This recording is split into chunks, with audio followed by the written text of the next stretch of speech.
Hello বন্ধুরা, good morning. কেমন আছো? আশা করি সবাই ভালো আছে। আজকে দুপুরে নিরামিষে কি কি আছে দেখো। এই হচ্ছে ভাত, এই হচ্ছে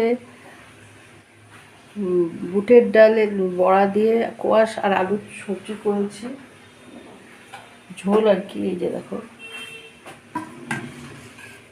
ঠিক আছে।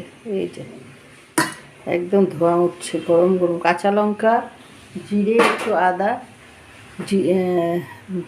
জিরের গুঁড়ো আর কি, আর জিরে, একটা গোটা এলাচ, তেজপাতা, শুকনো লঙ্কা সোমবার দিয়েছি। মশলাটা ভালো মতন কষিয়ে নিয়েছি। এদিকে কোয়াশ আলু আগে বয়েল করে নিয়েছিলাম, তারপরে ভেজে নিয়েছি, বড়াগুলো ভেজে নিয়েছি।